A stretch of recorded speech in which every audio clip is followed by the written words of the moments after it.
दोस्तों, क्या आप जानते हैं कि दुनिया में एक ऐसा छोटा सा द्वीप भी है जहां लोग हर साल समुद्र में मछलियां पकड़ते हैं, पूरी तरह नग्न अवस्था में। हाँ, आपने सही सुना। आज हम आपको लिए चलेंगे जापान के सॉरीसेन द्वीप की इस अजीब और अद्भुत परंपरा की दुनिया में। सॉरीसेन द्वीप जापान के दक्षिणी तट के पास स्थित है। यहाँ के निवासियों की संख्या बहुत कम है और ये लोग पूरी तरह से समुद्र पर निर्भर हैं। समुद्र ही उनका जीवन है, उनकी आजीविका है और उनकी संस्कृति का केंद्र भी। लेकिन इस द्वीप की सबसे अनोखी बात यह है कि यहाँ के मछुआरे हर साल एक खास समारोह के दौरान नग्न होकर मछली पकड़ते हैं।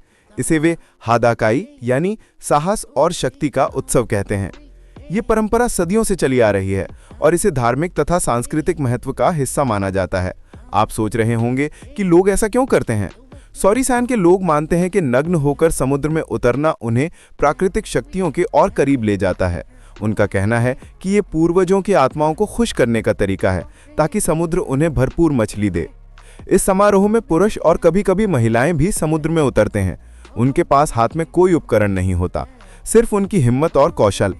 ठंडी हवाओं और तेज लहरों के बीच वे मछली पकड़ते हैं और इसे धार्मिक तथा सांस्कृतिक कर्तव्य मानते हैं। इसके अलावा ये पूरी प्रक्रिया सामुदायिक सहयोग पर निर्भर करती है। हर कोई समारोह में भाग लेता है, चाहे वो छोटा बच्चा हो या बुजुर्ग।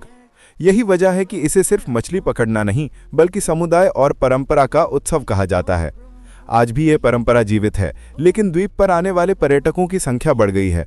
कई लोग इसे देखकर हैरान हो जाते हैं, लेकिन स्थानीय लोग इसे गर्व और सम्मान के साथ निभाते हैं। इस समारोह को देखना दुनिया भर के यात्रियों के लिए एक अनोखा और दुर्लभ अनुभव बन गया है। यहाँ मछली पकड़ने की कला, साहस और प्राकृतिक शक्तियों का अद्भुत मेल देखने को मिलता है। सॉरीसेन के लोग इसे सिर्फ एक रस्म नहीं बल्कि अपनी पहचान और इतिहास का प्रतीक मानते हैं। यह हमें दिखाता है कि कैसे कुछ संस्कृतियां मानव और प्रकृति की शक्तियों को जोड़कर अपने जीवन का उत्सव मनाती हैं। तो दोस्तों, ये थी जापान के सॉरीसेन द्वीप की नग्न मछली पकड़ने की अद्भुत परंपरा। अगर आपको ये वीडियो रोचक लगा तो लाइक और शेयर करना मत भूलिए और कमेंट में बताइए कि आप ऐसी अनोखी परंपराओं के बारे में और जानना चाहेंगे या नहीं।